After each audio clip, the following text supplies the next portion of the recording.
So, in anticipation for Daredevil Season 2, or Season 5 if you're like me, I watched the first season of Daredevil, Reborn on Disney+. And I liked it, mostly. Now, here's the thing about Daredevil and about this show. Now, when I watched the original Daredevil show on Netflix way back when, and when I tell you, I loved that show, I mean it. That show is my favorite superhero TV show of all time. That show single-handedly made Daredevil my third favorite superhero of all time. And when I heard that they were making a sequel series to a show that I originally thought was gone, canceled, kaput, I was so damn ready. And I could tell the general public was ready to see Mr. Matthew Murdock again too.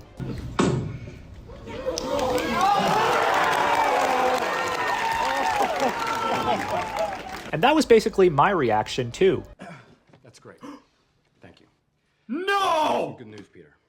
Get the fuck out of here! Are you serious? Charlie fucking Cox is back! I was ready. I was so hyped that we were finally going to get to see more Daredevil on our screens again after so many years away. I was so excited, in fact, that I read the first few Daredevil comic books and the Born Again storyline to prepare for this. Yeah, I never read the comics before I watch a piece of superhero media that it's based on. That's how you know I'm serious about this shit. I don't get excited for things. I keep my expectations low because I know anything has the potential of either disappointing you and being bad or just never coming out. Call it conditioned pessimism, call it an intense need for therapy. I don't know. But for Matt Murdock, I was willing to open up my heart again just enough to let him in. I was letting the walls down just enough to get excited for this show. And after years of waiting and trudging through all these mediocre things and thinking one of the only things I was gonna like in this phase was Daredevil, we finally got the new Daredevil show. So did it live up to all the hype and waiting and excitement? Well, that depends on what you were looking for with this show. On the one hand, I could say that I wasn't wholly disappointed. On the other, though, I can see where people may have had problems with this show, because I definitely noticed problems with this show. And I feel like one of the main problems that a lot of fans of the original Daredevil show had with this show was at the very beginning, and I feel like that's a good place to start. Okay, so obviously, this point on, there'll be spoilers aplenty. You've been warned, okay? Let's go. So, at the beginning of the show, yeah. Foggy dies. Yeah, after like 7 years since we last saw these three together, we finally see them all together again at the very beginning of the show. And Foggy is just murked immediately afterwards. This comes so quick and early and to such an integral character in the series that I didn't even think he died. I thought he just got hurt and was going to be back later on. That's why you see me have almost no reaction, because I thought, surely they wouldn't kill off Foggy Nelson after such anticipation for this new show and for all these characters that we thought we weren't going to see again. Ooh. Foggy! Figured something like that was going to happen. Oh! I thought surely they would keep these beloved characters around for longer than the first episode, but nope. Apparently, we can just take these characters with all these years of equity behind them and serve significant roles in Daredevil stories and just kill them off. I mean, first off, ballsy. To kill off one of the core characters of the Daredevil comics in order to kick off this new era of Daredevil under Disney is pretty bold. I mean, I figured that Foggy and Karen wouldn't be in this new series as much, considering the news that I heard before the series premiered that they were only going to be in like 2 or 3 episodes, but I didn't think that meant that they weren't going to be in these episodes because they were dead. But regardless, Foggy is killed, and as a result, that means this show is going to be taking a greater focus on Matt Murdock, which I'm not necessarily opposed to, but I also didn't mind seeing the other characters' stories within this world, like in the old show.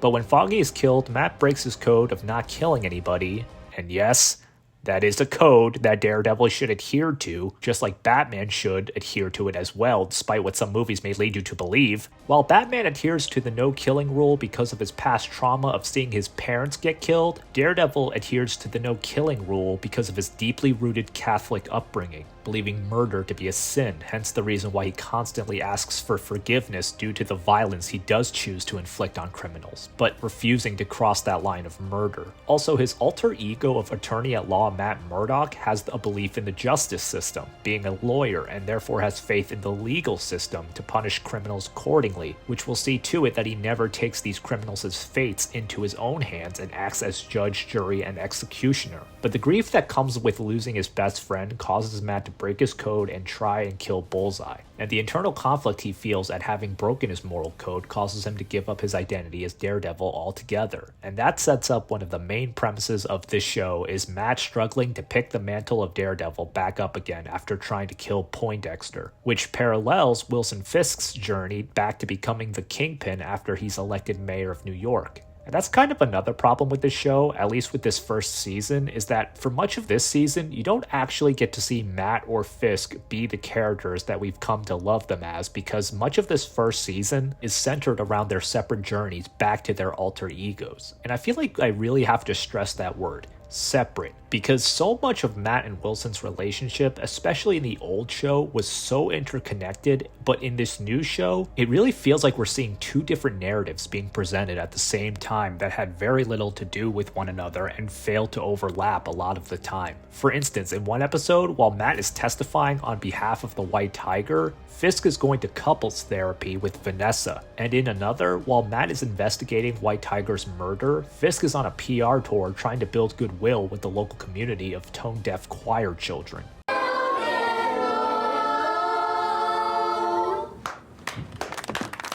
Just wonderful. Children have such talent.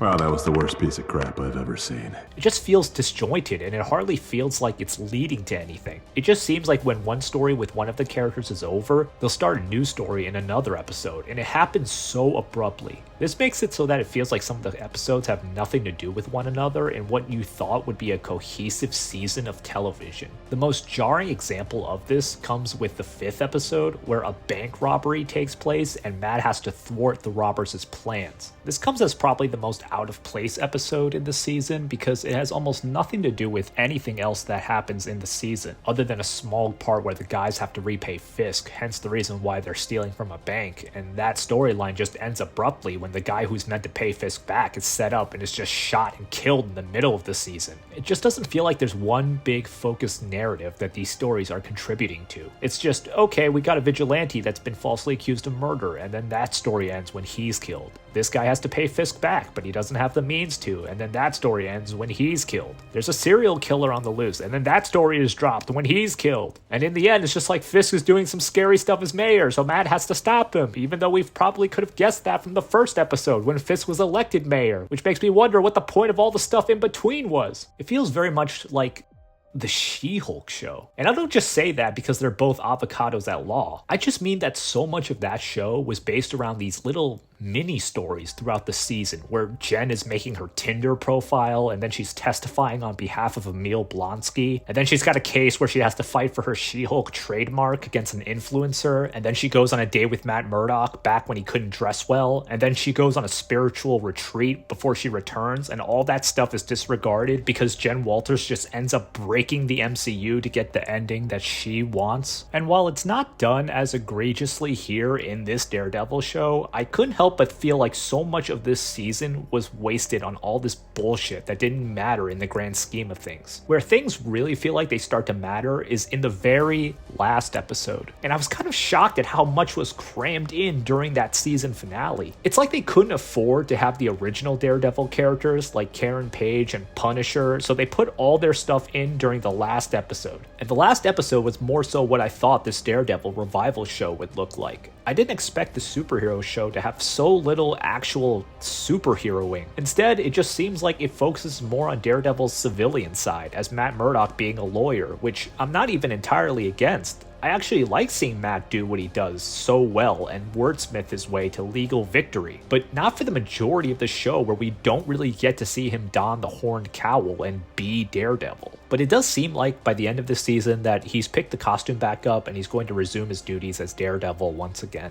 So maybe I'll be more satisfied with this new season. I feel like I've been criticizing the show a bit much, which is funny because despite all of this, I do still like the show. Yes, even with all my criticisms, I did still find myself liking the show. These are just some of the things that I noticed while watching it and things that I wished they could have done differently, but I just can't help that when it comes to this character, I'm just incredibly biased and will find myself liking anything Daredevil. And I think that's due in part to Charlie Cox's performance as Matt Murdock. Charlie is just so charming and magnetic as this character that I can't watch him and think it's anything but awesome. I really feel like he's one of those actors where you really can't see a whole lot of other people taking up the role of the superhero they're playing, like RDJ as Iron Man or Margot Robbie as Harley Quinn or Ryan Reynolds as Deadpool. And the same can be said for Vincent D'Onofrio playing Wilson Fisk. He's so perfect for this character that I can't imagine anyone else playing the Kingpin. I think those two's dynamic is the reason why these Daredevil shows typically work so well. I mean, it's no coincidence that in the original show, the seasons featuring Daredevil and Kingpin going head to head are the ones that did so well, and when they diverted from that formula in season 2 by making the Punisher Daredevil's main adversary, that's when the show took a bit of a downturn.